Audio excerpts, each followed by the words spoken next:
I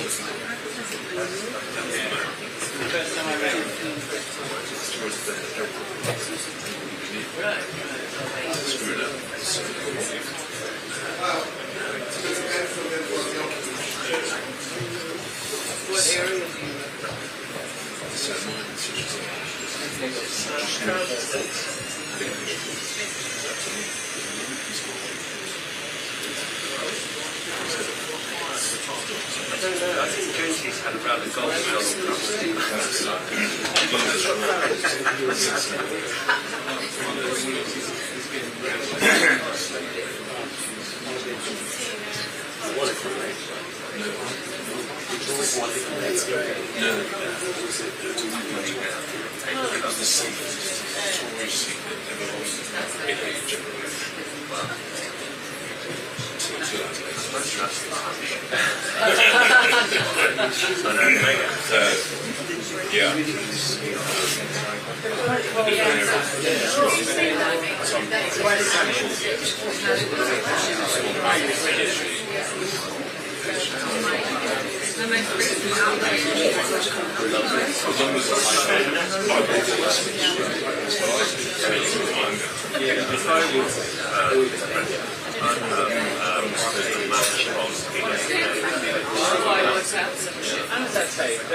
Probably like the line is there before the hour. Hasn't been here for long.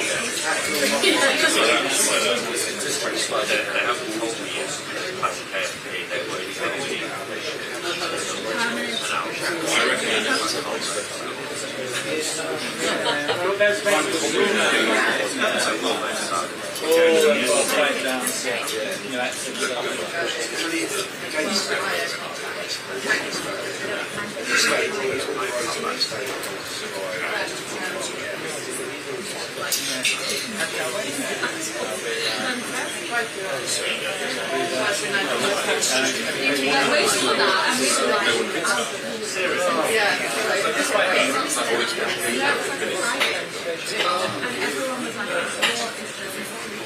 It's on Metropolitan.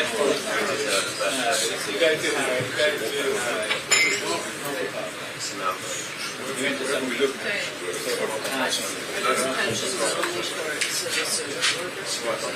I didn't see a hospital because we got two.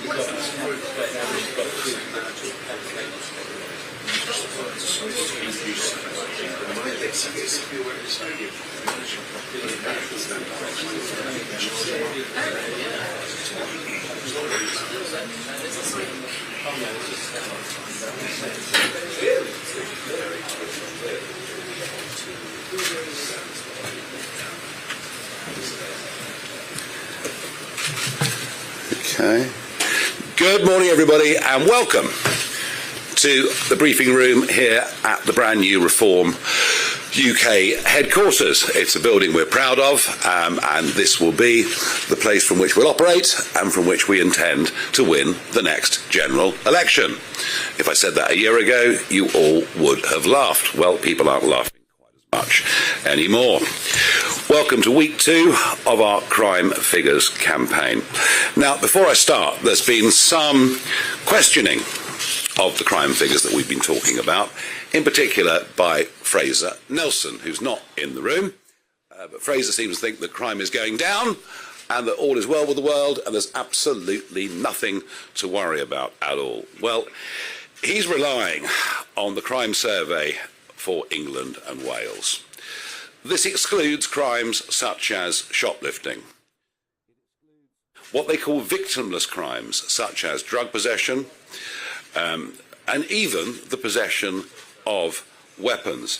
It also has no weighting whatsoever for high crime areas, and really rather depends on whether people want to fill out the survey or not. And when it comes to shoplifting, well, it's complete nonsense, obviously. Just one example the House of Lords Justice and Home Affairs Committee estimated that the true extent of shoplifting last year was 17 million incidents. So the CSEW, as far as we're concerned, is pretty much discredited as a means of measuring crime. And I think we all know that crime has risen significantly over the course of the last few years, and most of us now just don't even bother to report crime. Firstly, because we don't think the police will do anything about it, and secondly, because if we have our mobile phone stolen and we report it and claim on the insurance, the premium will double or treble, and that goes for much household crime as well. Over the course of the last week, migrant crime has been a very, very big debate around the country following the episode that took place at the Bell Hotel in Epping, and over the course of the next few weeks we will delve more deeply into this. There is an alarming parallel between the extraordinary increase in the number of reported rapes and the wholly irresponsible immigration and asylum policies pursued by first Labour and then by Conservative governments. And even to have said that a couple of years ago would have been difficult without being shouted down. And I'd felt that we'd finally come to a place where we could honestly talk about crime, where we could honestly talk about the fact we want the right types of people from different countries coming into Britain, not the wrong types of people. We were even able last week to mention the fact that Afghan men are 22 times more likely to be convicted of rape than British-born nationals. And in the Sun national newspaper this morning, you'll see the figure they report there, that for sexual assaults in London, over the course of the last 7 years, 40% of them have been committed by non-British nationals. So I'd felt that things were genuinely opening up for a proper, rational, sane debate without being shouted down. Until the Online Safety Act came into being this weekend, which begins to look, although state suppression of genuine free speech may be upon us already. And I'm going to ask Zia Youssef, who has studied this in detail, to give us a brief. Zia. Hello, good morning everyone. Look, Britain is descending rapidly into some kind of dystopia. This Online Safety Act, Orwellianly named, what it does absolutely nothing to protect children. What it does do is suppress freedom of speech in this country and really force social media companies to censor anti-government speech. I want to make a few points about this act. It's about a couple of hundred pages long, so one questions how many people actually read it, including the Tory MPs who voted and waved it through unanimously. The first section I want to draw your attention to is section 44, which gives the Secretary of State the ability to force Ofcom unilaterally to rewrite the rules about what speech social media platforms must censor. And that is a pretty terrifying thing for a single individual to have. In fact, it's the sort of thing that I think Xi Jinping himself would blush at the concept of. Then there's section 179, which is maybe even more insidious, which is to say it is illegal to say something which you know to be false, which causes, quote, and I quote, non-trivial psychological harm. And it's actually much worse than making that speech illegal. It forces social media companies to proactively censor that speech. The third point I want to make is look at the penalties that are being imposed on the social media companies who are subject to this act. You're talking about 10% of global revenues, and look, they know what they're doing in drafting this legislation. They are trying to create a perverse set of incentives so that if you're a management team, a chief executive or a board trying to protect your shareholder value, and most of these companies are international, so the UK is a tiny sliver of their revenue, so what are they going to do? They're going to be overzealous on their censorship. And by the way, it's not just 10% of global revenues, it goes further than that. The management teams of these social media companies are being threatened with jail time. And look, Elon is a hero in terms of freedom of speech, but I think even the mighty Elon is going to struggle to get his management teams to put their freedom at stake when it comes to censorship. So we're already seeing the results of this. It's been about 48 hours now since this kicked in. We've seen a few things. Number one, VPN providers are publishing their stats of increases in sign-ups in the UK up thousands of percent. Evidence, by the way, that the 13, 14, 15-year-olds know far more about how the internet works than the dinosaurs that drafted this legislation and voted it through. But it also shows, if you go onto X, you will have seen there was a protest in Leeds against illegal immigration and a migrant hotel in the local area that has been actively suppressed. There are many other examples surfacing now. Well, and again, this is X, which I would probably bet will be still the strongest in terms of maintaining free speech. But one can hardly blame these companies when this is what the legislation states. And then within that same 48-hour period, we've heard that the government, number 10, has created, and I quote, an elite police force in response to the migrant situation. Now, you might think that was because of the risk of so much anger around crimes being committed by illegal migrants, by people being deposited into communities from alien cultures with no say for local people, and looking to ensure that those illegal migrants do not commit crimes. Of course, you'd be wrong. It is the opposite. This elite police force has been set up in order to, quote, monitor anti-migrant sentiment. So I use the word dystopia advisedly. Inevitably, if you look through history, any student of history will know that the way countries slip into this sort of authoritarian regime is through legislation that cloaks tyranny inside the warm fuzz of safety and security, and hope nobody reads the small print. Well, we have read the small print. We at Reform we think this is the greatest assault on freedom of speech in our lifetimes, and I can announce today that as Prime Minister, Nigel Farage and a Reform government will repeal the Online Safety Act. Yes, we agree children need to be protected. This does not protect children. I want to stress this. I actually think people who actually understand tech, and I want to stress the people who drafted this and voted it through do not understand it, can understand that sending all of these kids onto VPNs is a far worse situation and sends them much closer to the dark web where real dangers lie. So it actually makes children less safe on the internet, while, of course, and perhaps this was the intention all along, makes freedom of speech for British people under mortal threat. And the final thing I want to say is we should not forget who birthed this bill, which is now an act, who voted and nodded it through without any opposition, other than in some cases, like Mr. Philp, arguing it didn't go far enough. So the people who did this were the Tories, including, by the way, the ones who now present themselves as against all of these horrors, people like Suella Braverman, people like Robert Jenrick, who, in my view, represent the most insidious form of politician, people who tell us all of the things we want to hear, but when they had power in their hands and could do something about it, they sold us out when it counts. So, Reform believes in freedom of speech. I don't think there is a political figure in our lifetimes who has a longer track record of decades, other than Nigel, who has spoken out about this, and we will repeal this act as one of the first things a Reform government does. Thank you very much. Zia, thank you very much. And I think so far, okay, it may only have been a couple of days, but thus far there has been far too little debate in mainstream media about this issue. Clearly, what is happening, and happened very, very quickly. Millions of people have noticed that what they're getting on their feeds is different to what it was just this time last week. Well, we're now going to move on, not to talk about elite police units that crack down on comments on the internet.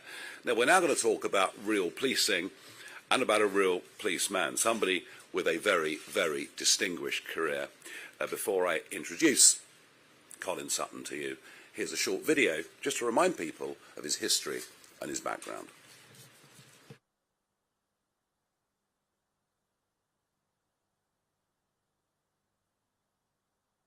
Crime is going unchecked all over the place, all over the country.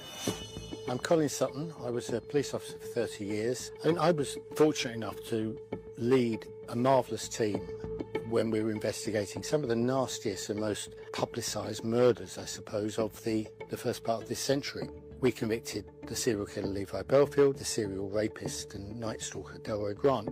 I get known as a detective. I'd rather be known as a leader. My number one thing really was to look after the team. Leaders now tend to think an awful lot about themselves and their own careers rather than their team and the community. And I think we need to go back to that if we're going to have policing succeed and policing to return to something that is accepted and welcomed by the community. Two-tier policing, two-tier criminal justice system is one that's been bandied about a lot. I don't think it's an unfair thing to say. I think the perceptions are real. You've only got to look through the news, through social media, at the disparity between sentences for different crimes or for people from different communities or from different ideologies. And I start asking myself, so how can it be? How do we end up in this situation where these disparities are there? But they're real. First reason for that is just simply numbers.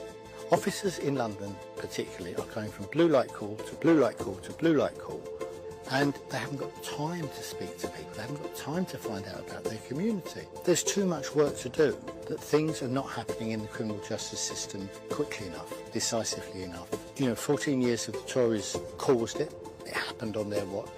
We made a difference when I was in the police service. There's no doubt about that. And I thought, well, maybe I've got an opportunity now to make a difference with another team. And so that team, I think, is Reform. I believe in it. The greatest asset Reform has in some ways is our leader, because he is a communicator. We need to be able to replicate that locally so people will follow us. It's about teamwork and it's about one voice taking other people with us.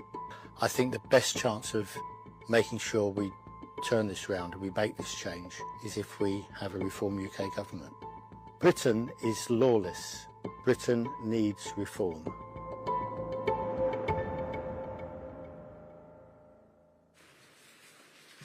So Colin Sutton is about to embark on his second big career, and I'm very pleased to say he's also announced that he intends not just to stand for us at the next general election, but to head up a law and order and policing task force so that we can go into the next general election ready on day one to start doing the right things, to reverse lawlessness and take back control of the streets. So we really are, as a party, absolutely delighted to welcome Colin Sutton on board.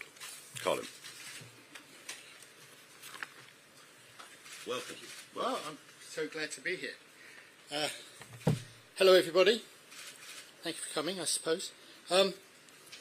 Just have to say, an elite team looking at tweets would not be my experience of the police service, but we'll gloss over that one for the moment, I think. You might be asking why I'm here, why Reform, why now, why do this, why not get my handicap below 11? I don't know. I do know, actually. It's because for 14 years we saw the Conservatives wreck our country and wreck, for me, the most important institution in that country, which is our police service.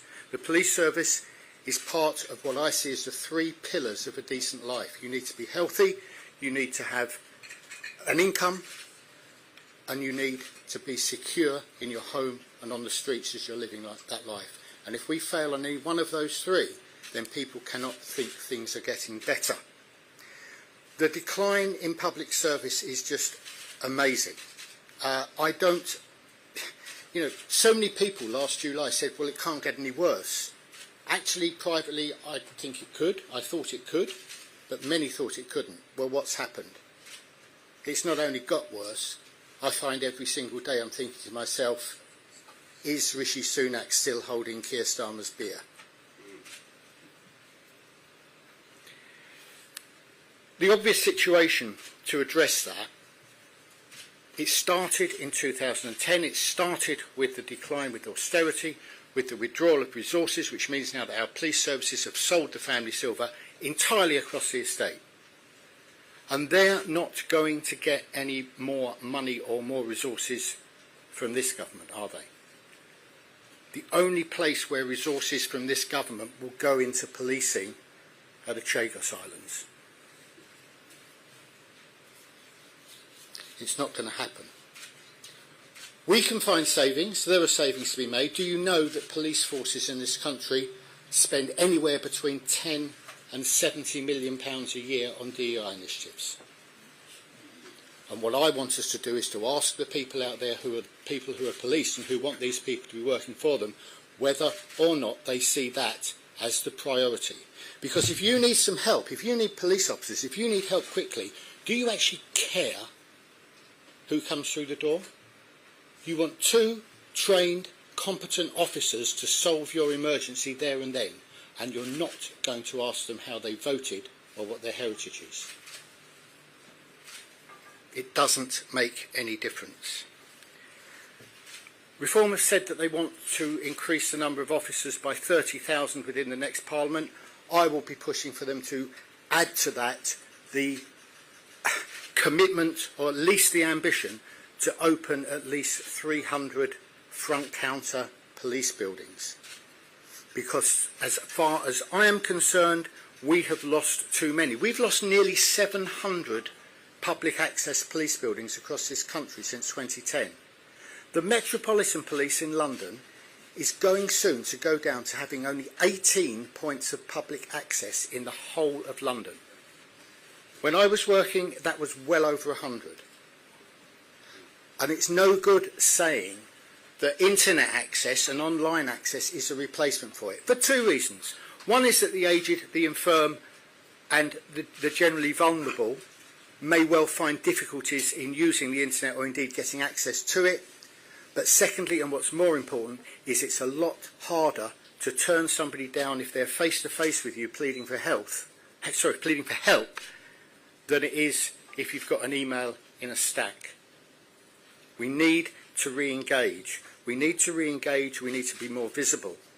Because at the moment, we've got a response team that you can't guarantee turns up because there are too few of them, and those that are there are wasting their time driving long distances because there are no police stations anymore, and then even longer distances because there's no custody suites to take the prisoners to if they do arrest somebody, and then driving back again. You can lose 5 hours out of an 8-hour tour of duty just driving about to your patrol area, driving to a custody area and back. How is that productive? Investigations. All crimes that are reported used to be looked at. They weren't all investigated with vigour. You have to be realistic about this. There are too many of them. But every single one is looked at by somebody who's experienced, somebody knows what they're looking at, and they make a decision as to whether or not the investigation carries on. Nowadays, too many crimes are just given a reference number for the insurance company and forgotten about. That can't happen. And in terms of public order, it's very difficult. You need to show that public order is being policed fairly, that it's being policed impartially. The recent judgment in the court about Avon and Somerset, about Northumbria, has helped us to that degree, I think, because it takes away the idea that police officers are going to get involved in any kind of public display of partiality to one cause or another. That's a good step forwards. But in terms of how we police public order, I, in this task force, want to get people who know. I did public order policing up until about 30 years ago, I suppose, for about the first 10 years of my career, and I know a bit about it, but I want people who know more about it. And they might be able to explain to us why it is that some bodies, some organisations, are perhaps more clever in the way that they mount their protests compared to others, and that's why you get the different levels of policing. I don't know. There may be reasons for it. We need to look at that. But if we're going to rebuild trust in the police service, we need to re-engage with the community. We need to re-engage with the real community, not with community leaders, so-called. How do you become a community leader? Who advertises it? Where's the job description? We need to do the things that matter to real people. I can't believe, I've known thousands of police officers over my life, past and present, and I can't believe that any one of those would tell me that he or she joined up, signed on the dotted line to serve King and Country, or Queen and Country in the past, because they wanted to police social media. I used to go home as a young police officer to my family and say, brilliant job last night, mean streets of Tottenham, yes, we arrested a burglar. That's what you join for. Do these days go home and say, found a fantastic offensive tweet today? And I'm sure the answer to that is no. I'm sure that's not what they want to be doing. So then the question is, why is it that they're doing it, that they're doing what they're doing. And I'll tell you what it is, what I think it is. I think it is the fact that our leadership is caring more about itself and its own career than it is about their team, important to me, and the community, important to everybody. And so, like most organisations, the police service is no different. It has been captured by a liberal ideology, and people are too scared of bucking against that ideology. And so when the decision comes up to make, do we go this way, do we go that way, or that way is going to give me a massive black mark because it doesn't fit in with the trend, I'm not going to get promoted, let's do that instead. Yeah, but the public won't like that. Doesn't matter. They're not the ones that promote me, are they?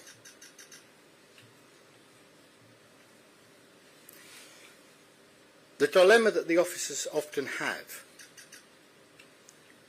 is what is the least worst decision for me. It should be what is the best decision for the community. I think we need to refocus what police are doing onto homes and streets and not posts and tweets. That's the most important thing. That's the most important thing for the people out there who want their... But you ought to be able to walk out of here with a decent watch on. I left mine at home today. You ought to be able to go out there and call an Uber on your iPhone. But I wouldn't do it once I got out the door in London these days. There's a phone stolen every 60 seconds in London. How can that be right? How can that be right? How can we let that happen? So what I want to do is to get this task force together. I've had some people, do you know, already volunteer to me that they want to assist me. Good people, people who know things. Policy, prevention, processes. Police officers who are watching or listening to this will smile when I say the 3 Ps because that means something else in policing. I won't go into that here. Okay, but policy, prevention and the processes is what we will look at, and we will come up with a plan that takes us back, takes back control, makes Britain not the lawless place it's becoming. Thank you very much.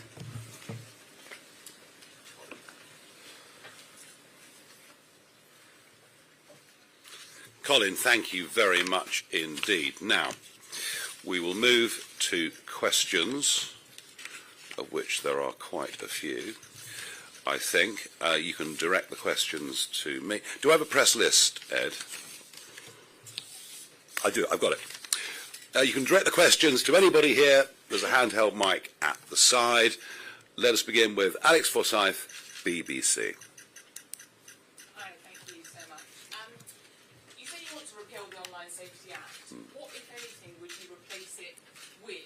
Or do your concerns about free speech outweigh any concerns about children accessing suicide material, self-harm content or pornography? And Donald Trump's in the UK today. That issue of steel tariffs still unresolved. Do you think that Donald Trump's tariffs have been good for British business?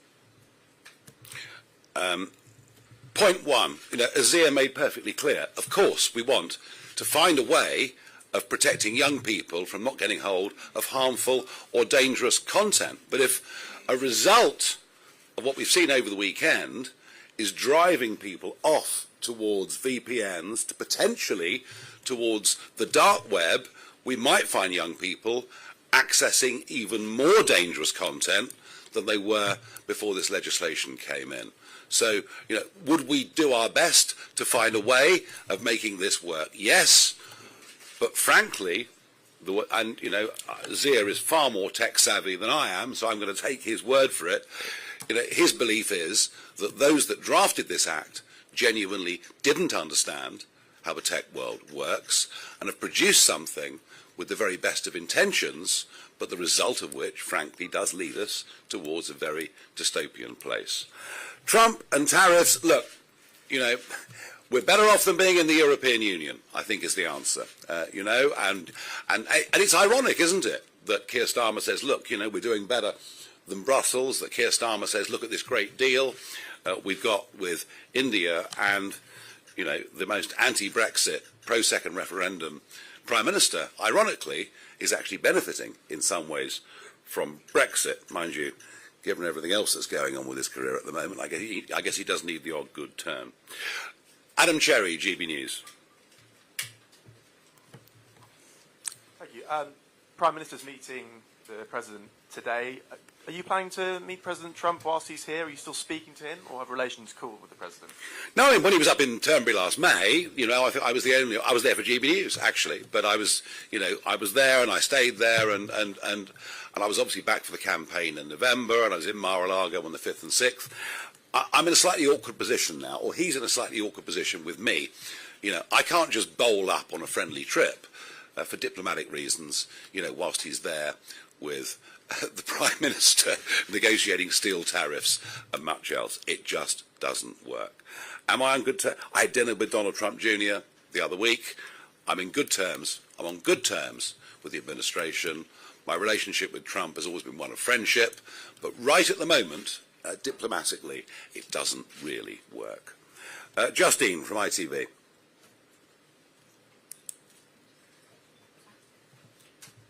So a big part of your policing plan will require more resources for forces.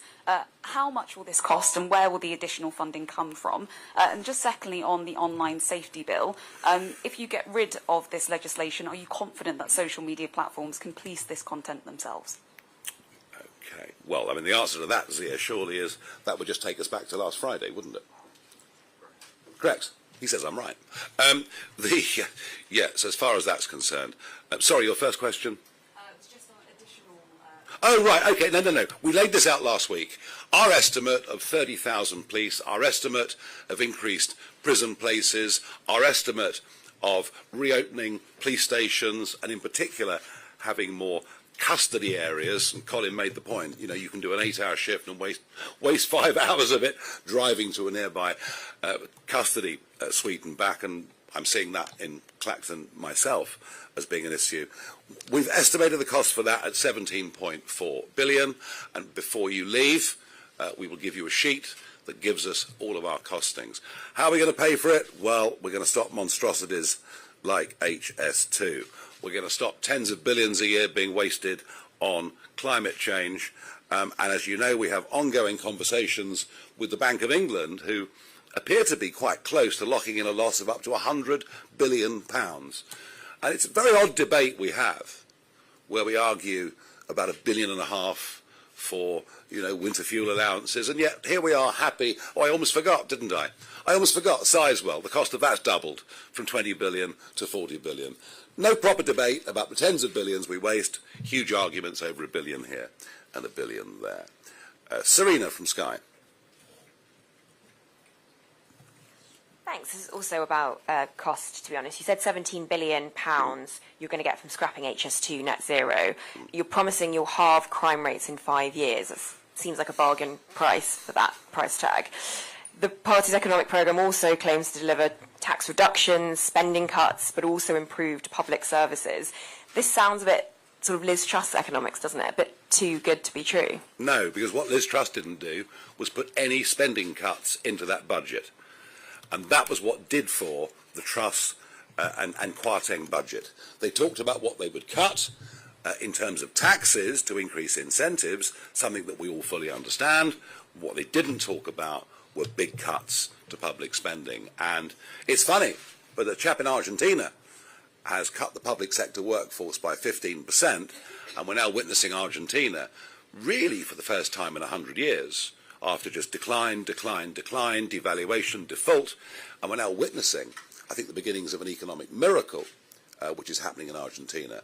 It is incumbent upon us, between now and the next election, to explain to you and everybody else how we will reduce the size of the state sector and get more efficiency into our public services. And I accept I haven't got the full answers on that right now, but it is a direction of travel. I just got one on Trump as well. Yes.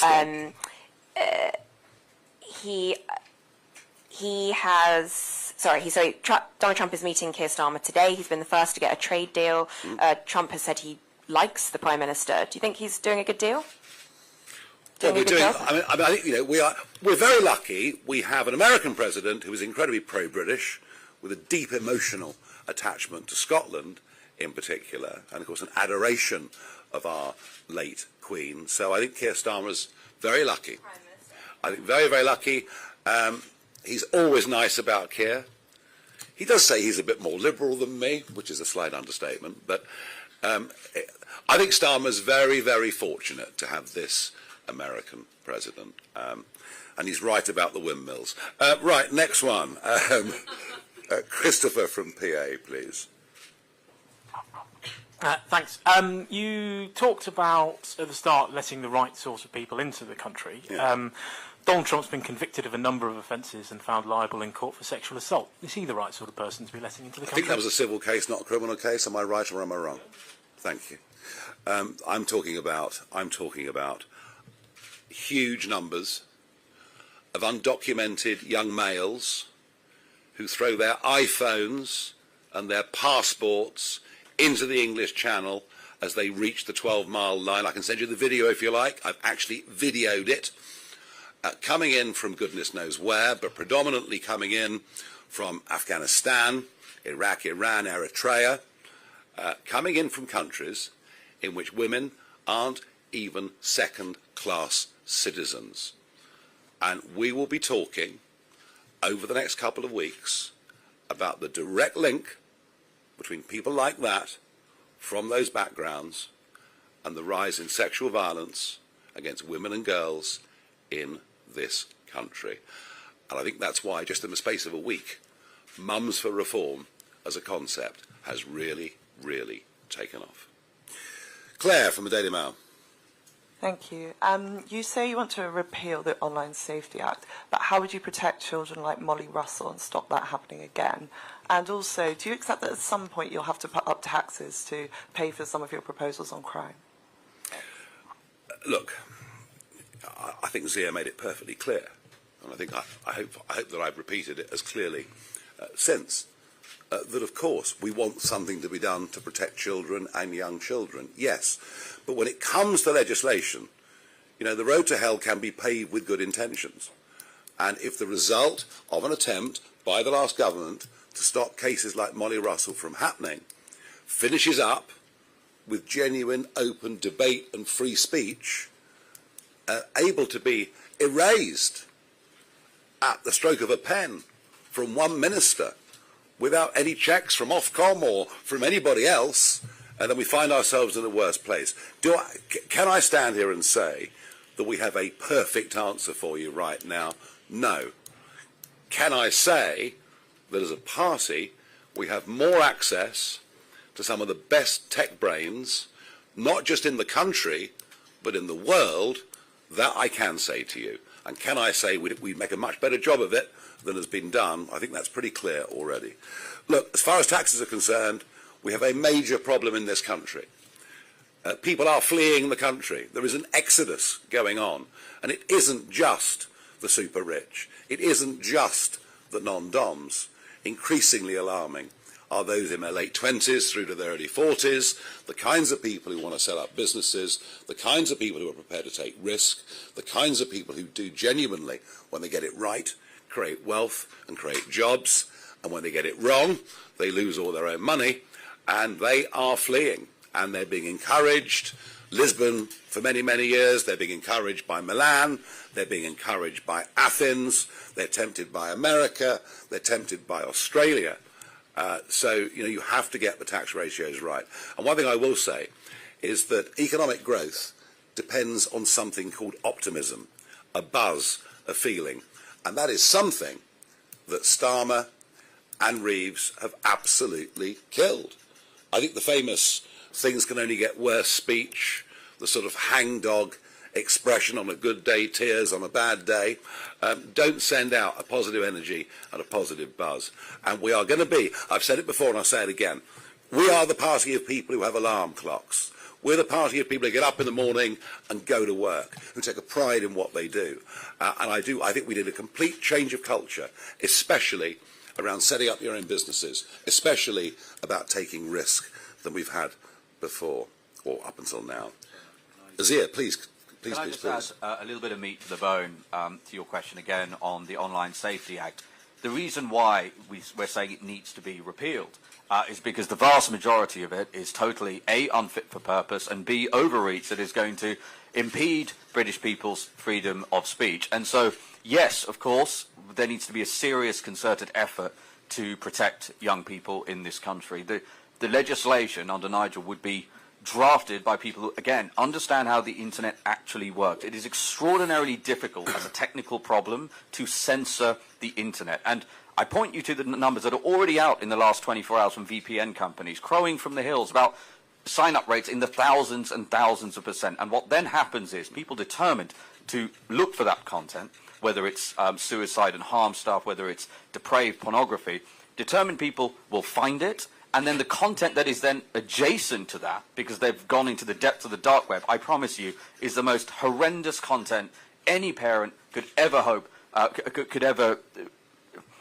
It is parents' worst nightmares, right? So what this bill has done, as I say, is take kids into a direction where that stuff is more likely, while simultaneously I still don't hear any justification for Section 44, which gives Secretary of State the ability to order Ofcom to redraft the rules without proper parliamentary oversight and scrutiny, nor Section 179 that creates this threshold of non-trivial psychological harm, which is so open to interpretation. Many experts in the technology world and the legal world voiced their concern about this. It all fell on deaf ears. So that's our response to that. Of course, Nigel cares about the safety of young kids. That's partly why we think this has to be repealed. But so much of the bill and the act now is massive overreach and plunges this country, as I said, into a borderline dystopian state.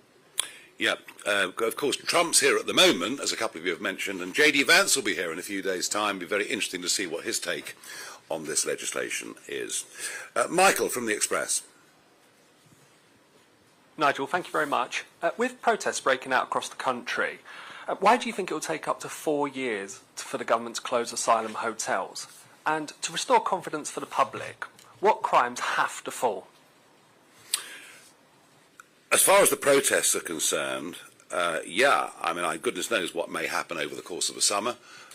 We would encourage people to protest quietly and sensibly. We were pretty appalled by the behaviour of Essex Police last week. I mean, you know, literally escorting masked open defenders of Antifa, an organisation that uses violence, and there was the police, for some reason, escorting them to confront face-to-face concerned mothers in the area of Epping. Just a terrible policing tactic. Is it any surprise that violence broke out?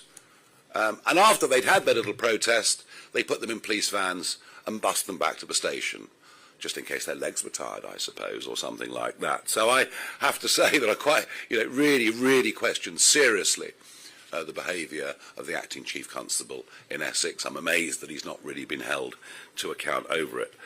The crimes that really need to fall, well, I think it is about two things, really.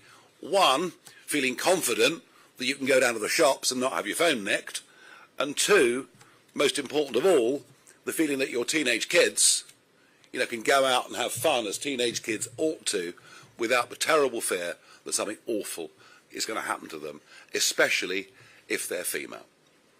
And they are, I think, the two markers of what success might look like at the end of 5 years. Thank you. Noah from The Sun. Thank you, Nigel. Would you or would reform outlaw Sharia courts if you got into government?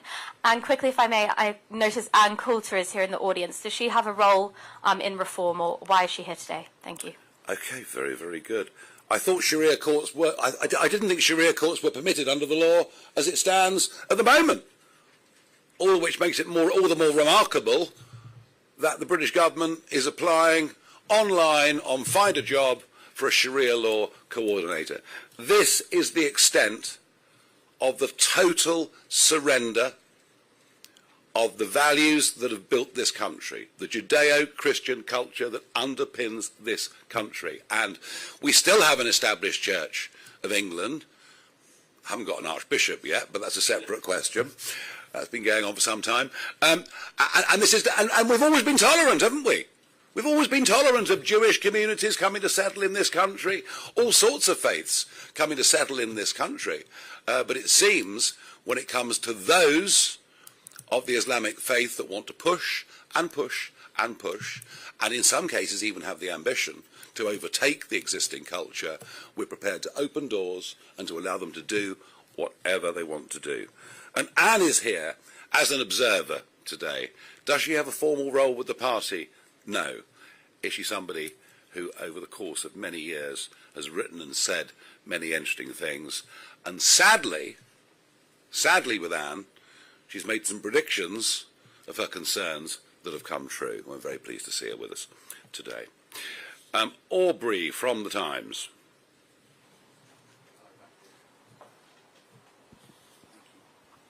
Hello, Nigel. You quoted figures at the top of the press conference about some crimes being committed disproportionately by migrants, and you spoke just now in the sort of Q&A about huge numbers of undocumented young men arriving by small boats. You've said in the past that I think mass deportations are impractical, but what steps would you take to speed up deportations of those people here illegally? And if I can, a question to Zia as well. What discoveries have you made running Doge about how councils handle tackling crime? Is there anything that your unit is encountering about how to address the issue better, given you're now in control of 10 councils and 2 mayoralties? Obviously, all the while we stay part of the ECHR, and British judges can rely upon that, and deporting almost anybody is incredibly difficult unless they're willing to go. And the government's boasting about deportations, but these are frankly visa overstayers, not people that have come across the channel by boat. We'll talk more about deportations over the course of the next 5 weeks. This, as I said last week, is a 6-week rolling campaign. We'll talk a lot more about that over the course of the next few weeks. Zia, Doge. I'm glad you asked that, actually. So there's a conversation that immediately springs to mind at a county hall. I won't say which one because I don't want to betray the confidence of the people in that room. But there were some of our elected councillors and some of the senior civil servants in that room. And what was really interesting was there was a migrant hotel that was causing clearly a major issue in that local area, where there was now needing to be a police presence at local bus stops because parents were so worried about their, particularly their young daughters, waiting for the bus alone as a direct consequence of residents at this hotel. And so I said, okay, well, you know, one of the things we've said we're going to do is look into this, particularly why complaints, when they are made, don't seem to be getting to the right places in terms of councils.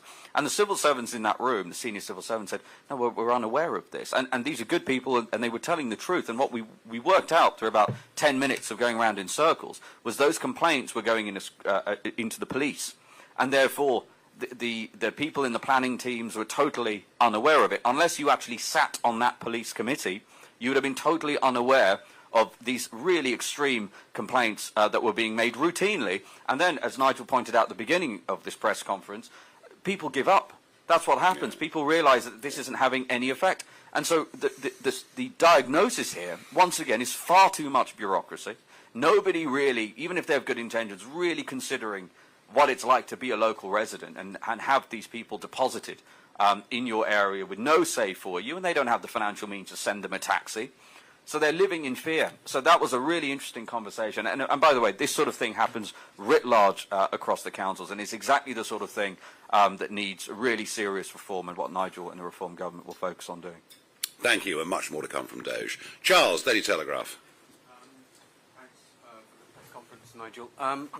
What would you do with the 30,000 plus asylum seekers who are currently in hotels, given the housing crisis that we're facing, plus the fact that there's another 50,000 that are still in the asylum backlog, not yet claimed? What would you do as a party to deal with that?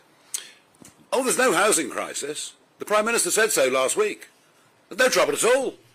Plenty of social housing, despite the fact there are 1.3 million Brits currently on the social housing list. And I think in some of the boroughs, the potential waiting time is decades. Not years, but decades. And I thought it was very, very instructive that that was the last public appearance in the Houses of Parliament that the Prime Minister gave. And I have to say, I thought, looking at him, he didn't look, although he was completely all together. Pressure, I guess, is a thing. Look, my view is I don't think any of the young men that cross the English Channel should be free to walk our streets. I think the risk, not just the risk of of getting involved in the illegal economy, not just the risk to girls and older women. I think the terrorism risk, which of course has been writ all too large over the course of the last couple of months, with arrests being made, as we know. I don't believe that anybody that crosses via small boat should be able to be put in a 4-star hotel, put into a house of multiple occupancy, and free to roam the streets. And I go further than that. I don't think that anybody that crosses via that route should ever be eligible to get refugee status, should ever be eligible for social housing. We are an incredibly generous country. We have given refugee status to 500,000 people since 2016. I don't think we dare do much more than we already have.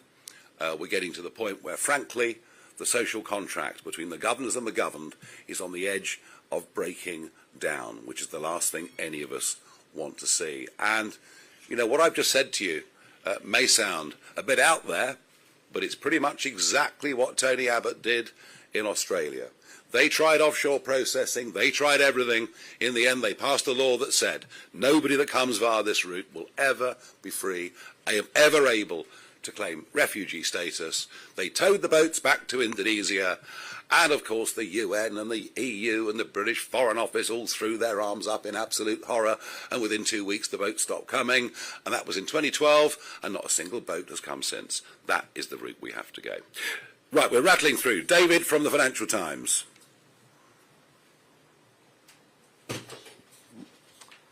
Hello. Elon Musk has come up today. I believe Zia referred to him as a hero of free speech. Is this plan to repeal the law looking at rebuilding bridges with Elon Musk at this time? Good question. Look, you know, Musk and I had a disagreement. People have disagreements. I've been on perfectly civil terms with him ever since. You know, but I'll tell you something that might surprise you. We don't stand up here to say things that we think will curry favour with donors or anybody else. We stand up here and say things because we absolutely believe in our hearts that these are the right things to do for this country. These are the right things to do for the future of our children and grandchildren. And very often I will say things that are not populist at all.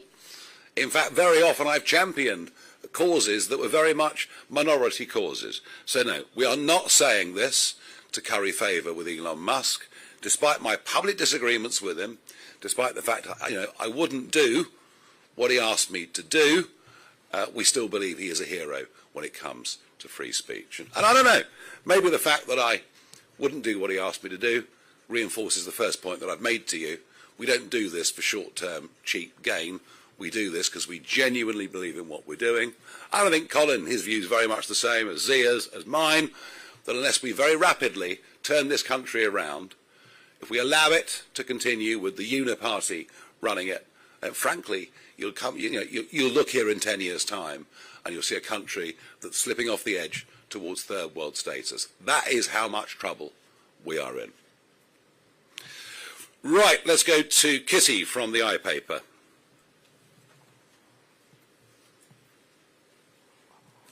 Thank you. The IMF warned last week that retrogrades will have to put up taxes or scrap the triple lock. I wonder whether you could let us know whether you think the triple lock is now inevitably for the chop and whether you'll commit to it at the next election. And secondly, do you think now is the right time to recognise Palestinian statehood? No, I don't. I don't believe in rewarding Hamas. I think we've all forgotten what October the 7th was about, haven't we? We've completely forgotten what October the 7th was about, and about the stated aim of Hamas that they would do it again and again and again until they have eradicated not just the state of Israel, but every Israeli living within it. Theirs is an intended genocide. And whilst at some point in time, wouldn't it be great to have a two-state solution? How can anyone not think that's the case? Now I think it's completely the wrong time to do that, but I can see the pressure that is mounting on the Prime Minister. He said that he won't do it, he won't recognise the Palestinian state, which given his track record over the last 6 months means he almost certainly will.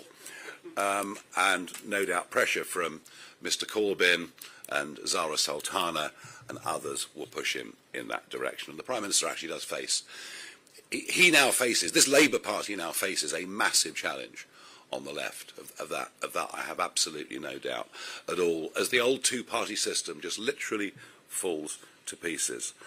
Whether it's the IMF or the OBR, it's difficult to know really whether the British Chancellor makes their own decisions anymore or not.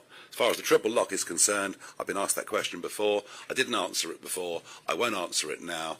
I won't absolutely commit to us keeping it. It will all depend what as a country we can afford. Okay. Right, we've got 4 more. We have got Rachel from the New Statesman. Thank you. You've talked a lot today about the need to tackle violence against women and girls. You've also talked about scrapping all DEI roles in the police force.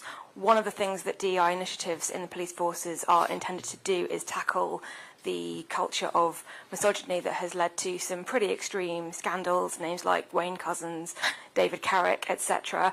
And we've got a growing trend of women saying they do not trust the police and wouldn't report crimes of sexual violence because of that culture and the way that individuals have behaved. So I'm interested in whether you think that work should stop if you're scrapping all DEI, and I'd be particularly interested in hearing from Colin about that too, given his experience in the Met.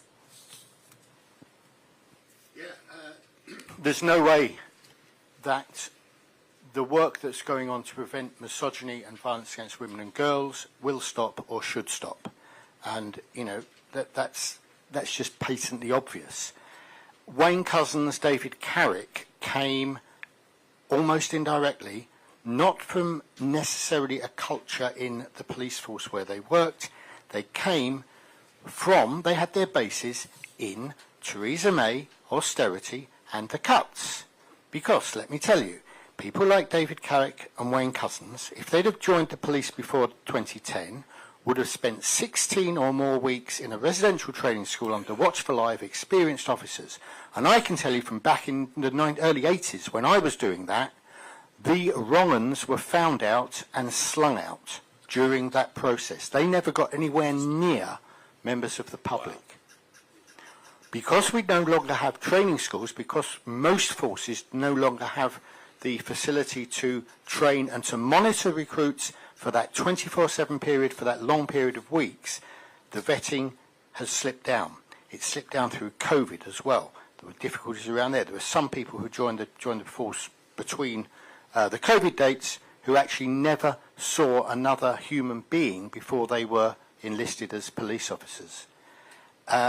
It's pointless, it's fatuous to say that anybody in the police service doesn't want violence against women and girls and misogyny to be tackled. Too many of us spent too much of our lives trying to prevent it and trying to tackle that as I did. But the fact is that there is no evidence whatsoever to say that officers from this minority group or with this background or whatever do a better job in policing either their own communities or other communities. And the whole thing, the way that the police service, the way that public service, and indeed the way that political parties, in my view, should operate, is that they operate as a meritocracy. It's what you are, who you are, and how good you are at it, not what's your identity. Colin, thank you for that. And already I can see that your knowledge of this is going to be enormously helpful to us. Anja from Channel 4. Anya, I'm sorry, I apologise. No problem. Could you tell us what, if any, collaboration you're having with Donald Trump's campaign from America? It's been pointed out already that there are a few people in the audience who were involved in that. Officially, none whatsoever. Unofficially, none whatsoever. But do our countries have shared interests? Are there many of the things that the Republicans are fighting for in America that we have commonality with? Yes. And perhaps one of them is the Vice President, J.D. Vance, who is worried about free speech in the Western world, who, as I mentioned, will be here in a couple of weeks' time. And I think everything that Zia has analysed on the Online Safety Act will be of great interest to him. 2 more to go. Archie from The Independent. Thank you. You said you wouldn't recognise or support the recognition of a Palestinian state, but if you were meeting Donald Trump when he was in the UK, him and Keir Starmer will presumably be talking about the situation in Gaza. What would your message to him be? What would you be calling on him to do about the situation in Gaza at the moment? I think you've got to say to Netanyahu, stop losing friends the way you are. We are aware that there is a huge amount of Hamas propaganda. There's a huge amount of hospitals and schools being used by Hamas, the use of human shields. But just sometimes it does appear that Netanyahu is very, very good at losing friends. And perhaps he could approach things somewhat differently. Lastly, Stephen Castle, New York Times. Thank you. Just on the Trump visit, hello, over here. Yeah, hi. Did you actually request a meeting, and if so, was it declined? And the President has actually been very complimentary about Keir Starmer. He keeps on saying he's a very good job, which, correct me if I'm wrong, doesn't seem to be your position. Doesn't that indicate that perhaps your influence in the White House, whatever you say, has declined somewhat now? I haven't tried to use any influence in the White House. I am now the leader of the opposition in Britain. Kemi thinks she is, but it's just not true. And as leader of the opposition, it puts me in a damned awkward position when there are so many negotiations going on. All right? I mean, you have your fun at the New York Times, that's fine. But that is the position. And I'm sure that when the Prime Minister says he likes Keir Starmer, he absolutely means it. I can see that they are bud and buzzes in so many ways. Big personalities, tremendous sense of humour, real-world experience. I fully understand why they are the absolute best of friends. Thank you, everybody.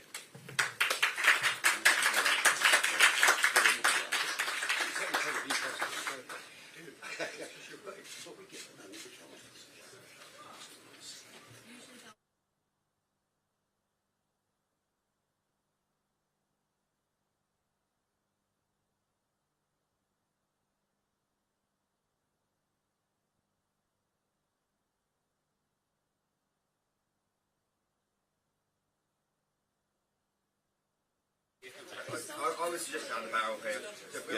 Yeah, either side. Yeah, fine.